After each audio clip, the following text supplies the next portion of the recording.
It can feel like a national pastime, discussing the motives and methods of the latest mass shooting. In the latest incident, Friday's shooting at Terminal 3 of the Los Angeles International Airport, where a gunman approached a checkpoint, pulled a .233 caliber assault rifle from a bag, and opened fire, targeting TSA agents, injuring several people, and taking the life of a TSA officer named Gerardo Hernandez, the first TSA officer to die in the line of duty since the agency was created in 2001. The suspected shooter, 23-year-old Paul Anthony Ciancia, was charged this weekend with murder of a federal officer and commission of violence at an international airport. After being shot at the scene of the crime, he remains in critical condition but is not believed to have suffered brain damage, allowing for the possibility that he might be able to answer questions at some point. And while the entirety of his motive is yet to be known, he did have on him at the time a letter, which had language associated with the anti-government patriot movement, as well as some additional anti-government literature about a conspiracy to form a single global government.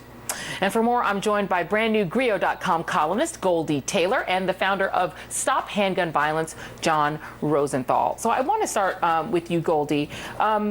So we have this, once again, confluence of, we don't really know what the motives are, but there was this literature of sort of anti-government, random sort of anti-government fervor and a gun.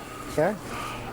What can we realistically attack? We can't deal with people's ideology, but you have this problem of guns.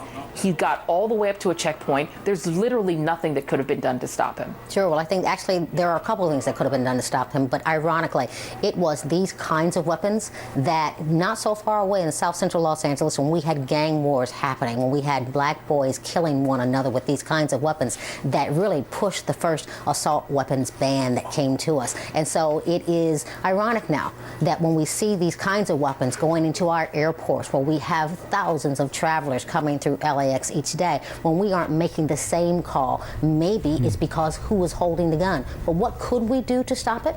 We could ban high-capacity magazines. We could ban military assault-style weapons. They should not be in the hands of civilians. Look, I am a firm proponent of the Second Amendment, but not this bastardized version that says that anybody can have anything they want at any time that they want.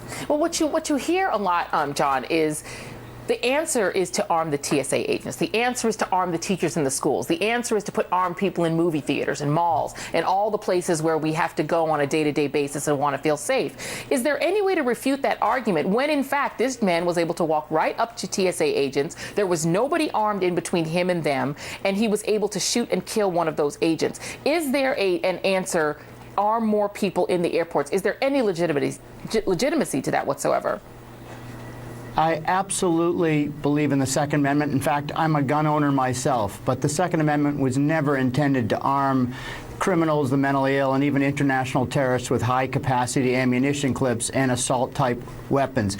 These are the common denominator in all the mass shootings. We give law enforcement officers handguns, but we give criminals high-capacity ammunition clips and large weaponry like the AR-15 made by Smith & Wesson and Bushmaster without even an ID or a background check in 33 states and at thousands of gun shows.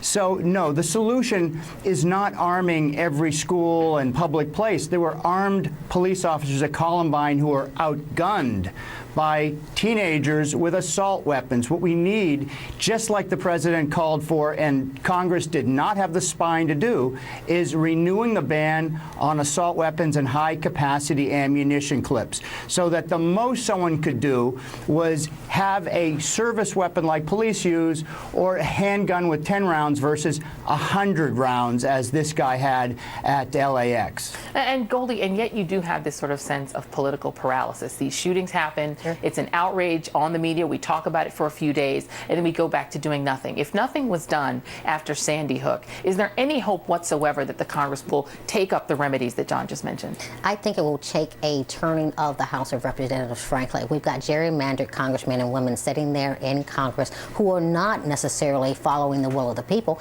80% of people across this country agree that we ought to have background checks, that we ought to close the gun show loopholes, that we should not allow adjudicated mentally ill people to be able to buy weapons. We believe across this country, 90% of us don't believe that high-capacity magazines belong in the hands of civilians. And so why can't this Congress, this GOP-controlled Congress, make those kinds of policy decisions is because they're bought and paid for by the NRA, who don't represent everyday Americans. They represent the gun manufacturers, and their only job as gun manufacturers is to make sure that there's a further proliferation of guns in this country. Well, then maybe, John, is the answer to go after the gun manufacturers. Do we need to revisit the idea of liability as a way to sort of curb this behavior, since we don't have the political will in Washington?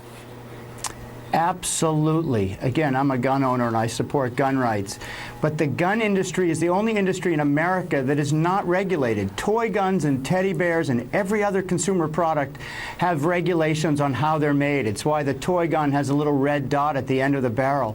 But real guns that will result in 83 more dead Americans today, 8 kids every 3 days, that's a classroom like Sandy Hook every 3 days, 0 regulations. They're prohibited.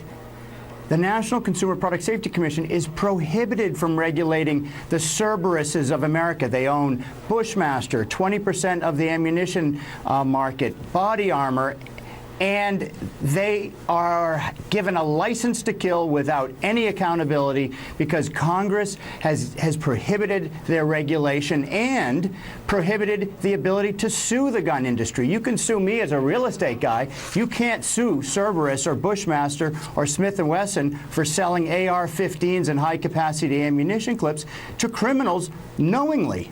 Right, and that needs to change. Thank you so much to John Rosenthal. Appreciate it. I also want to thank Goldie Taylor, whose new column, Breaking Black, appears every Monday on thegrio.com, and I'm very personally happy about that. Thank you. All right, and we will be right back.